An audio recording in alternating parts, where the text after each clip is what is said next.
Bismillahirrahmanirrahim. Assalamualaikum warahmatullahi wabarakatuh. Selamat pagi semuanya. Bertemu lagi bersama Ibu di mata pelajaran IPAS di hari Senin ini, tanggal 1 Juli 2023. Hari ini kita akan belajar di bab 7 di topik B. Namun sebelum pembelajaran dimulai, mari kita membaca doa terlebih dahulu. Membaca doa dimulai. Alhamdulillahirrabbilalamin. Pada hari ini, pagi yang cerah ini kita bisa berkumpul kembali di kelas tercinta kita. Sebelum melakukan pembelajaran lebih mendalam, Ibu akan mengabsen terlebih dahulu untuk murid-murid Ibu ini. Absen pertama yaitu ada Akila, absen kedua ada Zahra, absen ketiga ada Rapli, absen keempat ada Gani, dan terakhir ada Jaki.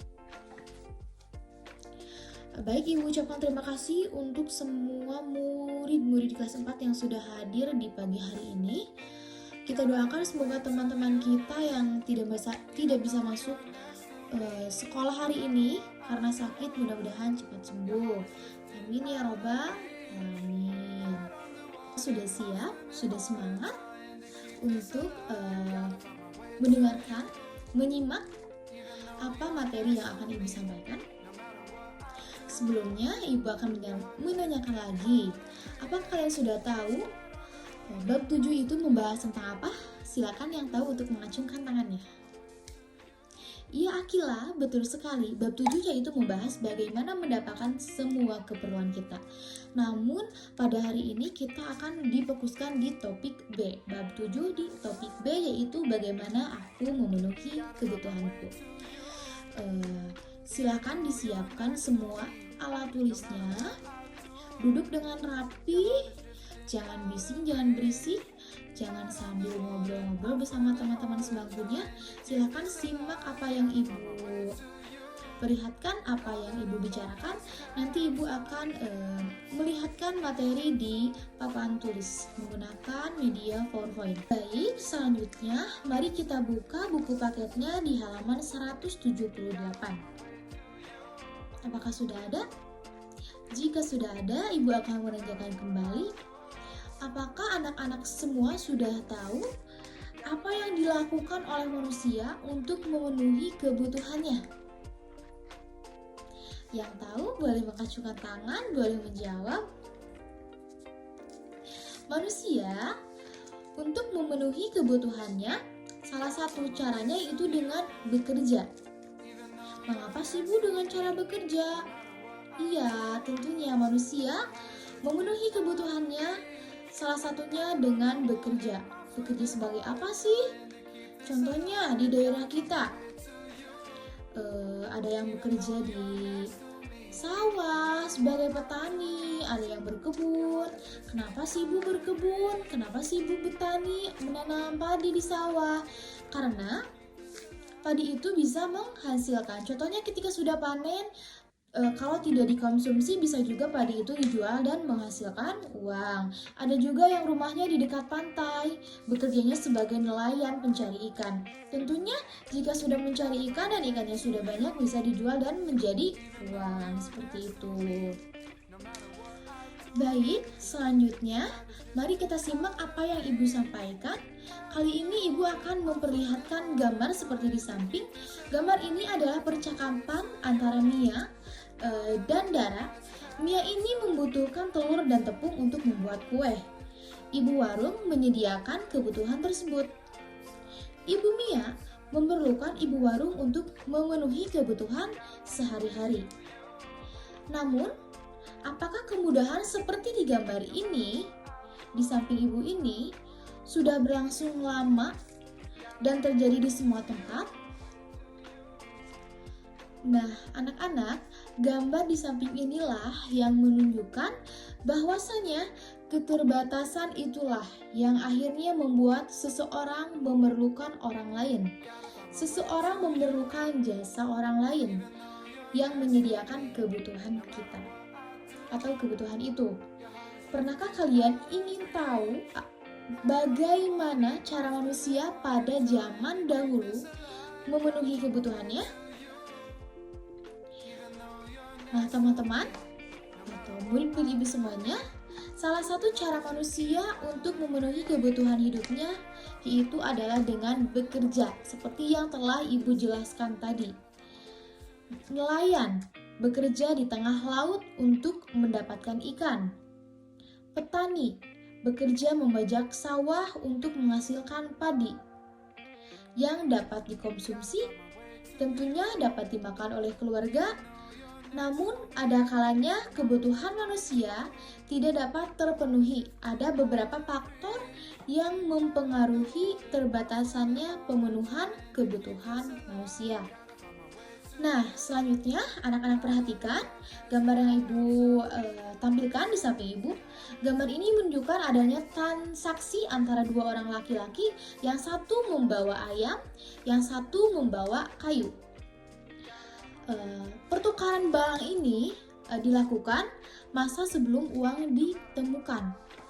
Biasanya pada zaman-zaman dahulu yang dinamakan barter.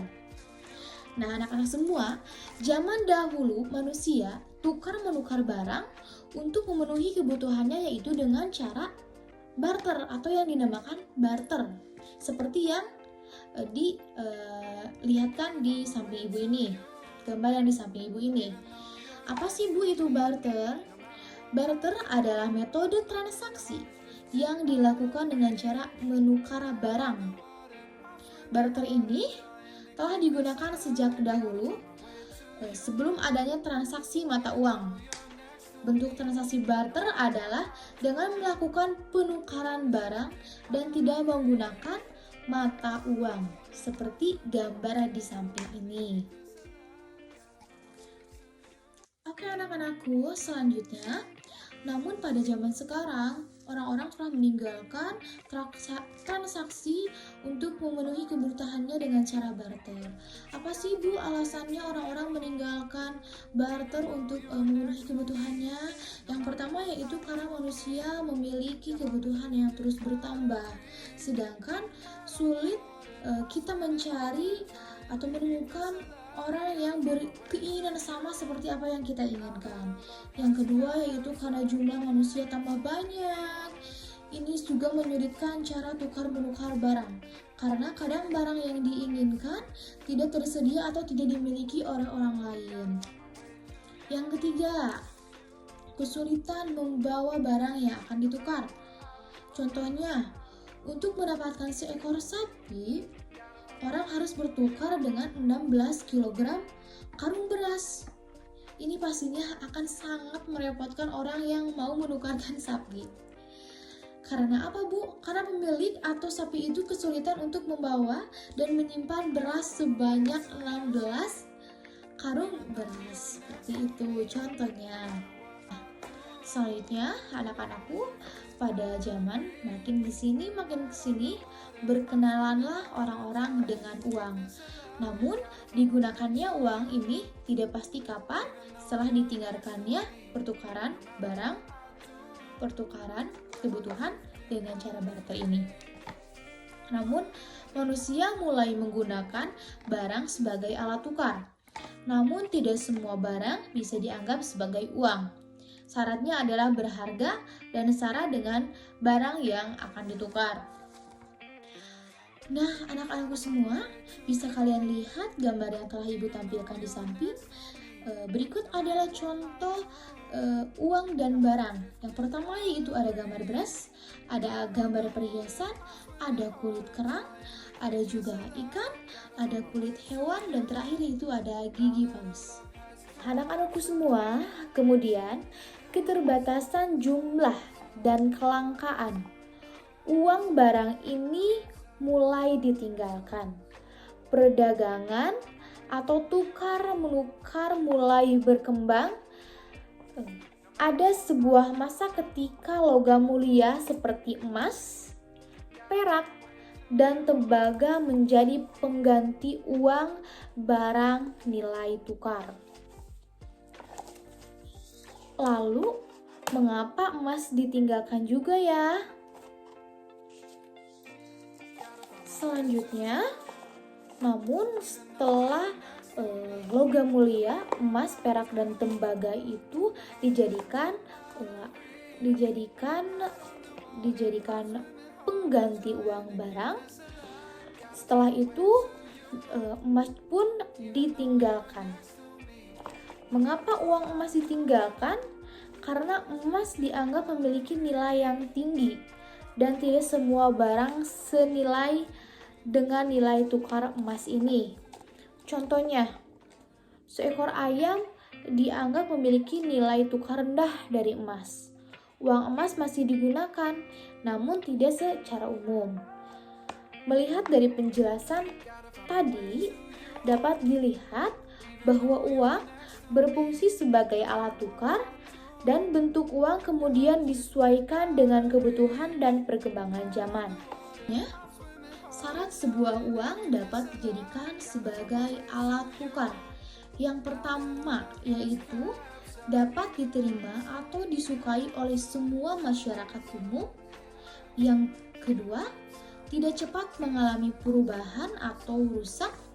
Yang ketiga, tidak mengalami perubahan nilai dalam waktu yang cukup lama. Yang keempat, mudah dibawa kemana-mana. Dan yang kelima, memiliki pecahan yang senilai atau mudah dibagi-bagi tanpa mengurangi nilai. Yang keenam yaitu keterbatasan dan tidak mudah dipalsukan. Baik, anak-anak, selanjutnya Ibu akan memberi pertanyaan kepada kalian semua. Soal yang pertama yaitu manusia dalam memenuhi kebutuhannya selalu membutuhkan bantuan orang lain. Hal ini dikarenakan manusia merupakan soal nomor 2. Sebelum mengenal uang, manusia melakukan tukar-menukar barang untuk memenuhi kebutuhan hidupnya, yaitu dengan cara itu disebut. Nomor 3, alasan orang meninggalkan barter yaitu. Nomor 4, salah satu syarat sebuah uang dapat dijadikan alat tukar adalah. Dan yang terakhir nomor 5 yaitu sebutkan apa saja fungsi uang. Anak-anakku, nanti Ibu akan bagikan lembar kerja yang tadi soal telah Ibu sampaikan. Baik, anak-anakku, mungkin sekian materi yang telah Ibu sampaikan, yang bisa Ibu sampaikan pada hari ini di mata pelajaran IPAS ini. Mohon maaf apabila Ibu masih banyak salah. Wabillahi taufiq wal hidayah. Wassalamualaikum warahmatullahi wabarakatuh.